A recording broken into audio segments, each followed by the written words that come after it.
ناظرین، آج کا ہمارا ویڈیو فلسطین کا مسئلہ کب اور کیسے شروع ہوا اور یہودی ریاست کا قیام کب عمل میں آیا اور ان کا اصل ایجنڈا کیا تھا۔ امید کرتے ہیں کہ آج کا ویڈیو مکمل دیکھ کر اصل کہانی سے باخبر رہو گے۔ ویڈیو اچھی لگے تو سبسکرائب کرنا ہمارا حق بنتا ہے۔ ناظرین، جنوری 1915 میں لبرل پارٹی کے سیاستدان ہربرٹ سیمول نے اپنا خفیہ میمو دی فیوچر آف فلسطین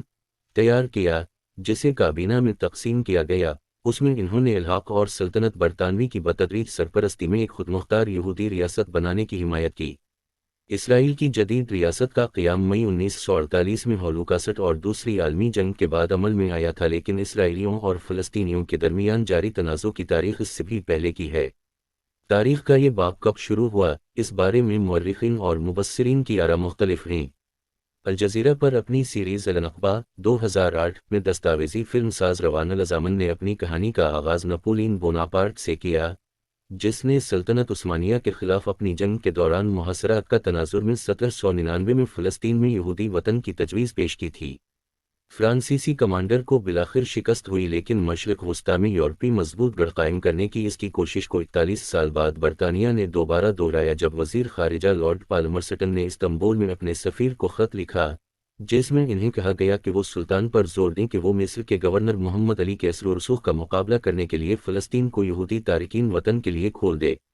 اگرچہ اس وقت فلسطین میں صرف 3000 یہودی رہتے تھے، لیکن فرانسیسی اشرافیہ بیرن ایڈمنڈ جیمز ڈی روتھشیلڈ جیسے امیر لوگوں نے یورپ سے دیگر کو ان کے ساتھ شامل ہونے اور بستیاں قائم کرنے کے لیے سپانسر کرنا شروع کیا، جن میں سب سے قابل ذکر شہر ریشون لتسیون ہے، جس کی بنیاد 1882 میں رکھی گئی تھی۔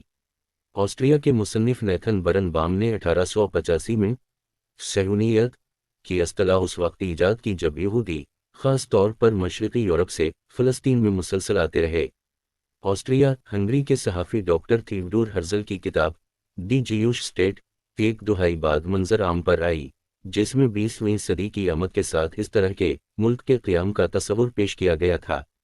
الجزیرہ کی سیریز النخبہ کے مطابق ہرزل کے دوست میکس نورڈو کی طرف سے 2 ربیعوں کو اس امید کے امکانات کی جانچ پڑتال کے لیے فلسطین بھیجا، جن کا جواب موصول ہوا کہ دلہن خوبصورت ہے لیکن اس کی شادی کسی اور مرد سے ہوئی ہے۔ حالانکہ اس جواب کی صداقت پر اختلاف ہے۔ برنبام، ہرزل اور نورڈو نے 1897 میں سوئٹزرلینڈ کے شہر باسل میں پہلی صہیونی کانگریس کا انعقاد کیا، جس میں ایک آزاد یہودی ملک کے اپنے خواب اور اس کی تکمیل کے لیے یورپی طاقتوں کی لابنگ کرنے کے منصوبوں پر تبادلہ خیال کیا گیا۔ 1907 تک برطانیہ مشرق وسطیٰ میں اپنے غلبے کو مضبوط کرنے کے لیے بفر اسٹیٹ کی ضرورت پر غور کر رہا تھا۔ برطانوی صہیونی رہنما چام ویزمین، جو ایک حیاتیاتی کیمیا دان تھے، نے اس وقت مقبوضہ بیت المقدس جا کر جافا کے قریب زمین خرید کر ایک کمپنی قائم بنائی۔ 3 سال کے اندر شمالی فلسطین کے علاقے مرج بن عامر میں تقریباً 10,000 دونم زمین حاصل کی گئی، جو ایکڑ کے برابر زمین کی پیمائش ہے، جس کی وجہ سے 60,000 مقامی کسانوں کو یورپ اور یمن سے آنے والے یہودیوں کو مجبورہ جگہ دینی پڑی۔ چونکہ یہودی ملیشیا ہشامر بستیوں کی بڑھتی ہوئی تعداد کی حفاظت کے لیے قائم کی گئی تھی، فلسطینی فارماسسٹ نجیب نصر نے الکارمل کے نام سے ایک اخبار نکالا، جس کا مقصد فلسطینیوں کو اس کے خلاف خبردار کرنا تھا جسے وہ نوآبادیاتی فورس سمجھتے تھے۔ پہلی عالمی جنگ کے آغاز سے برطانیہ مسلمانوں پر عدم اعتماد کرنا شروع ہوا۔ یہ جواز تھا کہ وہ نہر سوز پر اپنی گرفت مضبوط کرنے کے لیے فلسطین میں اتحادی افواج کی موجودگی بڑھائے۔ جنوری 1915 میں لبرل پارٹی کے سیاستدان ہربرٹ سیمول نے اپنا خفیہ میمو دی فیوچر آف فلسطین تیار کیا، جسے کابینہ میں تقسیم کیا گیا اور جس میں انہوں نے الحاق اور سلطنت برطانوی کی بتدریج سرپرستی میں ایک خود مختار یہودی ریاست بنانے کی حمایت کی۔ سیمول کی سفارشات پر سفارتکاروں سر مارک سائکس اور فرانسو جارجس پیکوٹ نے اگلے سال نجی طور پر تبادلہ خیال کیا، جو سائکس پیکوٹ معاہدے کے ممار تھے، جس نے عثمانی حکمرانی کے خاتمے کی صورت میں برطانوی اور فرانسیسی اثر و رسوخ کی حد کا تعین کیا تھا۔ 9 نومبر 1917 کو برطانوی حکومت کے اعلامیے کے بعد ڈیوڈ لائیڈ جارج، وزیر خارجہ آرتھر بلفور اور یہودی برادری کے رہنما والٹر روتھشائلڈ، دوسرے بیرن روتھشائلڈ کے مابین ایک خط میں فلسطین میں یہودیوں کے لیے قومی گھر کے قیام کی باضابطہ طور پر حمایت کا اعلان کیا گیا۔ روتھشائلڈ، سیمول، سائکس اور ویزمین نے 1 ماہ پہلے لندن میں ایک جشن کے اجتماع سے خطاب کیا تھا، جس کے بعد 11 دسمبر 1917 کو جنرل ایڈمنڈ ایلنبائی نے بیت المقدس پر قبضہ کر لیا۔ فیصل شہنشاہ کی شکست اور پہلی عالمی جنگ ختم ہونے کے بعد امریکی صدر ووڈرو ولسن نے زوال پذیر سلطنت عثمانیہ کے غیر ترک علاقوں کے بارے میں ماہر تعلیم ڈاکٹر ہنری کنگ اور دانشور چارلس کرین کی مدد سے ایک رپورٹ جاری کی جس میں پتہ چلا کہ فلسطین کی تقریباً 90% غیر یہودی آبادی صہیونی منصوبے کی پرزور مخالف تھی۔ مصنفین نے احساس کی شدت کے بارے میں متنبع کیا اور دلیل دی کہ امن کے وسیع تر مفاد میں یہودی امیگریشن کو محدود کیا جانا چاہیے، لیکن بین الاقوامی برادری نے انہیں اکثر نظر انداز کر دیا۔ ان کے نتائج 1922 تک دبا دیے گئے۔ 1919 کی پیرس امن کانفرنس میں لیفٹیننٹ کرنل ٹی لارنس، جسے لارنس آف عربیہ کہا جاتا ہے، نے صہیونی وفد کے رہنما وزمین اور ان کے عرب ہم منصب شہزادہ فیصل بن حسین کے درمیان ایک معاہدے پر دستخط کے لیے ثالثی کی، جس میں اصولی طور پر فلسطین میں یہودی وطن اور مشرق وسطی میں ایک آزاد عرب قوم کے قیام پر اتفاق کیا گیا تھا۔ 1922 میں لیگ آف نیشنز نے سیموئل کے دائرہ اختیار میں فلسطین پر حکومت کرنے کے برطانوی مینڈیٹ کو تسلیم کیا، جو اب ہائی کمشنر ہے۔ لیگ آف نیشنز نے فلسطین پر حکومت کرنے کے برطانوی مینڈیٹ کو سیموئل کے دائرہ اختیار میں تسلیم کیا، جو اب ہائی کمشنر ہے، جس نے یہودیوں کی موجودگی برقرار رکھنے کے لیے کم از کم 100 قانونی اقدامات کو نافذ کرنے میں اہم کردار ادا کیا۔ ان اقدامات میں عبرانی کو سرکاری زبان کے طور پر تسلیم کرنا اور ایک علیحدہ یہودی تعلیمی نظام اور یہودی فوج کی اجازت دینا شامل تھا۔ عبرانی یونیورسٹی اور ایک مزدور یونین ہستادروت 1925 تک قائم تھے۔ دہائی گزرنے کے ساتھ ساتھ یہودی امیگریشن کے خلاف بڑے پیمانے پر مظاہرے شروع ہو گئے، کیونکہ فلسطینی تحریک نے سامراجی برطانیہ کی فوجی اور سفارتی طاقت کی پشت پناہی سے ہونے والے قاصبانہ قبضے کا مقابلہ کرنے اور اس کی مزاحمت کرنے کی ناکام کوشش کی۔ اگست 1929 میں جب بلفور نے مقبوضہ بیت المقدس کا دورہ کیا تو فلسطینیوں نے سیاہ جھنڈے لہرائے اور تقریباً 250 یہودی اور عرب دیوار براق، دیوار گریا پر ایک سانحے میں جان سے گئے اور بہت سے زخمی ہوئے، جو بغاوت براق کے نام سے جانا جاتا ہے۔ ساموئیل کے جانشین سر جان چانسلر نے 3 مسلمان مردوں کو بدامنی میں حصہ لینے کی پاداش میں موت کے گھاٹ اتار دیا، لیکن یہ احتجاج جاری رہا اور 1933 میں شدت اختیار کر گیا، جب زیادہ سے زیادہ یہودی تارکین وطن اسرائیل کو اپنے لیے گھر بنانے کے لیے پہنچے، تو 1931 میں ان کی تعداد 4000 سے بڑھ کر 1935 میں 62,000 ہو گئی۔ اسی سال مسلمان انقلابی رہنما عزال الدین القسام کو برطانوی فوجیوں نے جنین کے اوپر پہاڑیوں میں گولی مار دی گئی۔ 1936 میں برطانوی نوآبادیاتی حکومت کی مخالفت کی شدت کے نتیجے میں ایسے لوگوں پر بلفور اعلامیہ مسلط کیا گیا جنہوں نے اس کی مذمت کی، اور اس کے نتیجے میں 6 ماہ تک عام ہڑتال کی گئی، جو تنظیم کا ایک متاثر کن کارنامہ تھا جس کے نتیجے میں فلسطینیوں کے گھروں کو تباہ کر دیا گیا۔ 1939 میں ایڈولف ہٹلر کے نازی جرمنی کے خلاف بیشتر دنیا ایک بار پھر جنگ کا شکار ہو گئی۔ ہٹلر کے جرمنی کو 60 لاکھ یہودیوں کے قتل عام اور حراستی کیمپوں میں پھانسی دینے کی ذمہ دار قرار دیا گیا۔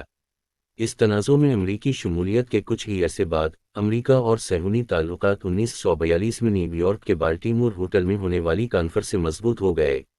یہ واقعہ ایک مسلح صہیونی نیم فوجی دستے ارگن کی کئی سالوں کی سرگرمی کے پس منظر میں پیش آیا جو فلسطین میں مقامی عرب گروہوں پر حملے کر رہی تھی۔ ارگن 22 جولائی 1946 کو مقبوضہ بیت المقدس میں کنگ ڈیوڈ ہوٹل پر بمباری کے لیے بدنام ہے، جس میں 91 افراد مارے گئے، اور 9 اپریل 1948 کو دیر یاسین قتل عام ایک اور تنظیم لیہی یا سٹرن گینگ کے تعاون سے کیا گیا، جس میں 107 افراد مارے گئے۔ اسی موسم گرما میں لیہی نامی تنظیم سویڈش سفارتکار فوک برناڈوٹے کو قتل کر دیتی ہے، جنہیں اقوام متحدہ نے تنازع میں ثالثی کے لیے بھیجا تھا۔ 1945 میں یورپ اور بحر الکاہل میں اتحادیوں کی فتوحات کے بعد عالمی طاقتوں نے فلسطین میں تشدد کے خاتمے کی طرف اپنی توجہ مرکوز کی۔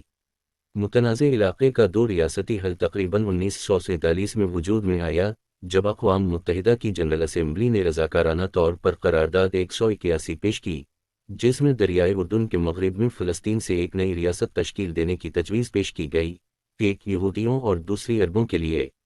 مبینہ طور پر امریکہ کے سفارتی دباؤ کے نتیجے میں ووٹنگ کے بعد منظور کی گئی یہ قرارداد فلسطینیوں نے مسترد کر دی،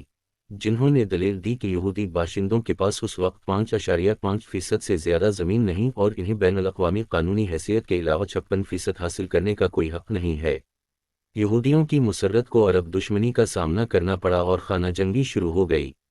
14 مئی 1948 کو برطانوی مینڈیٹ ختم ہوتے ہی وزیر اعظم ڈیوڈ بن گوریون کی قیادت میں اسرائیل کی ریاست قائم کی گئی، جس کو امریکہ اور سوویت یونین سے فوری طور پر تسلیم کر لیا۔ لیکن خونی عرب اسرائیل جنگ چھڑ گئی، جس میں 3,000 مزاحمتی جنگجو نئے قوم کے خلاف اٹھ کھڑے ہوئے اور 7 لاکھ فلسطینی عوام کو لڑائی سے بھاگ کر اردن، لبنان، شام، مغربی کنارے اور غزہ میں پناہ لینی پڑی۔ اس تاریخ کو فلسطینی عوام کی نقل مکانی اب بھی ہر سال یوم نکبہ کے طور پر منائی جاتی ہے، جسے عربی میں تباہی کے نام سے موسوم کیا جاتا ہے، اور جس دن فلسطینی تقاریر کرتے ہیں، ریلیاں نکالتے ہیں اور ان گھروں کی چابیاں لہراتے ہیں جنہیں وہ پیچھے چھوڑنے پر مجبور ہوئے تھے اور اب بھی واپسی کی امید رکھتے ہیں۔ دسمبر 1948 میں اقوام متحدہ کی جنرل اسمبلی نے قرارداد 194 منظور کی، جس میں تسلیم کیا گیا کہ فلسطینی عوام جو اپنے گھروں کو واپس جانا اور اپنے پڑوسیوں کے ساتھ امن سے رہنا چاہتے ہیں، انہیں جلد از جلد ایسا کرنے کا حق دیا جانا چاہیے۔ اسرائیل نے اس قرارداد کو نئی ریاست، خاص طور پر یہودی آبادی کے لیے خطرہ قرار دیتے ہوئے مسترد کر دیا۔ ایک سال بعد چیمبر مشرق قریب میں فلسطینی پناہ گزینوں کے لیے اقوام متحدہ کی relief and works agency UNRWA قائم کرتا ہے تاکہ بے گھر ہونے والوں کی مزید مدد کی جا سکے۔ ان دونوں واقعات کے درمیان اسرائیل نے لبنان، شام، اردن اور مصر میں اپنے ہمسایہ ممالک کے ساتھ جنگ بندی کے معاہدوں پر دستخط کیے تھے۔ اردن نے 1950 میں مغربی کنارے کا انتظامی کنٹرول سنبھال لیا اور مصر کا غزہ پر قبضہ رہا۔ یہ انتظام 1967 کی 6 روزہ جنگ تک جاری رہا جب اسرائیلی افواج نے ان علاقوں کو فتح کیا۔ اس سے پہلے تشدد وقفے سے جاری رہا۔ 1956 میں قلقیلیہ، کفر قاسم اور خان یونس کے دیہاتوں اور 1966 میں الزاموں میں قابل ذکر قتل عام ہوا۔ فلسطین لبریشن آرگنائزیشن کی بنیاد 1964 میں قاہرہ میں رکھی گئی تھی، جو حقوق کے مسائل پر توجہ دینے کے بجائے مسلح انقلاب کے ذریعے فلسطین کی آزادی کے لیے لڑنے کے لیے وقف ہے، ایک ایسا موقف جسے PLO نے 1993 تک ترک نہیں کیا اور جسے اسرائیل اور امریکہ دونوں کی طرف سے دہشت گرد تنظیم قرار دے دیا جاتا ہے۔ اسے 1974 میں عرب لیگ نے فلسطینی عوام کا واحد نمائندہ تسلیم کیا تھا۔ 1967 میں غزہ کی پٹی، مغربی کنارے، گولان کی پہاڑیوں اور مصر پر اسرائیل کی فوجی پیش قدمی نے تازہ خونریزی کو جنم دیا اور اقوام متحدہ کی سلامتی کونسل نے قرارداد 242 منظور کی، جس میں اسے مقبوضہ علاقوں سے دستبردار ہونے کا حکم دیا گیا۔ اس کونسل کو نظر انداز کر دیا گیا۔ یوم کپور جنگ کے بعد سلامتی کونسل ایک اور قرارداد 338 منظور کرتی ہے، جس میں جنگ بندی اور اسرائیل سے 1967 کی درندازی سے پیچھے ہٹنے کا مطالبہ کیا جاتا ہے۔ اسرائیل ایک بار پھر انکار کر دیتا ہے۔ 30 مارچ 1976 کو زمین پر اسرائیلی قبضے کے بعد بحیرہ گلیل سے نیگیو تک کے قصبوں میں بغاوتوں، حملوں اور مزید پرتشدد انتقامی کارروائیوں کا سامنا کرنا پڑا، جس تاریخ کو فلسطینی یوم زمین کے طور پر مناتے ہیں۔ مشرق وسطیٰ میں امن کے لیے ایک واضح پیش رفت 17 ستمبر 1978 کو اس وقت ہوئی جب اسرائیلی وزیر اعظم میناچم بیگن نے مصری صدر انور سادات سے ملاقات کی اور صدر جمی کارٹر کے میری لینڈ ریٹریٹ میں کیمپ ڈیوڈ معاہدے پر دستخط کیے۔ فریم ورک معاہدوں میں سے ایک نے دونوں ممالک کے مابین ہم آہنگ تعلقات کو فروغ دیا اور دستخط کنندگان کو نوبل امن انعام دلایا، لیکن دوسرے کی متنازع علاقوں پر فلسطین کے مستقبل سے متعلق فلسطینی وفد کی شمولیت کے بغیر اتفاق رائے کے لیے اقوام متحدہ کی طرف سے مذمت کی گئی۔ اسرائیل نے 1982 میں لبنان پر حملہ کیا، جبکہ اس دہائی کے آخر میں فلسطینی علاقوں میں پہلی بغاوت، انتقاضات سے قبضے کے خلاف احتجاجی تحریک شروع ہو گئی۔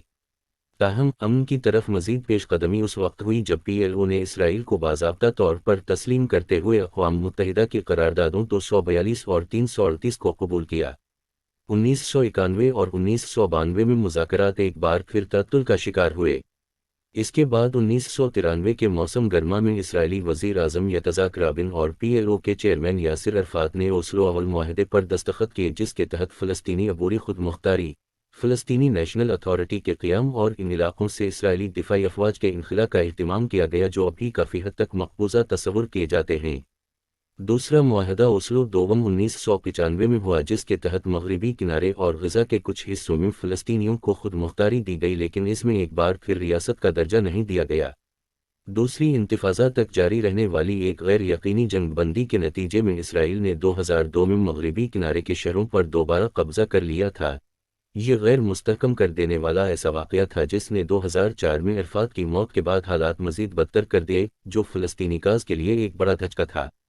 اس وقت سے تشدد میں اضافہ ہوا۔ اسرائیل نے 2006 میں لبنان میں حزب اللہ کے خلاف جنگ کا اعلان کیا اور غزہ میں حماس پر بار بار حملے کیے، جن میں operation cost league 2008، operation pillar of defence 2012 اور آپریشن پروٹیکٹو 2014 شامل ہیں۔ 2017 اور 2018 میں یوم نکبہ کے موقع پر مزید تشدد ہوا۔ مؤخر الذکر اتنا شدید تھا کہ اقوام متحدہ کے جنگی جرائم کی تحقیقات کی جا سکیں۔ ڈونلڈ ٹرمپ کے امریکی صدر منتخب ہونے کے بعد صورتحال مزید کشیدہ ہو گئی۔ سابق ریئلٹی ٹیلی ویژن سٹار ٹرمپ نے اسرائیلی وزیر اعظم بینیامین نتن یاہو سے دوستی کی اور امریکی سفارت خانے کو تل ابیب سے مقبوضہ بیت المقدس منتقل کر دیا۔ ٹرمپ نے UNRWA کے لیے امریکی فنڈنگ میں بھی کٹوتی کی اور اپنے یہودی داماد جیرڈ کشنر کو مشرق وسطی میں امن لانے کے لیے ایک منصوبہ تیار کرنے کی ذمہ داری سونپی، جس کے بارے میں جونیئر پراپرٹی ڈیول پر کو یقین تھا کہ وہ اس موضوع پر کم از کم 25 کتابیں پڑھنے کے بعد بغیر کسی تعصب کے یہ کامیابی حاصل کر سکتے ہیں۔ اس کے بعد یہ کشیدگی ایک بار پھر اس وقت شروع ہوئی جب حماس نے گزشتہ ہفتے سرحد پار جنگجو بھیجے اور اسرائیل پر ہزاروں راکٹ داغے۔ اسرائیل نے اس کے جواب میں کہا ہے کہ اس کا ملک جنگ میں ہے اور اس کے جواب میں غزہ میں اہداف پر فائر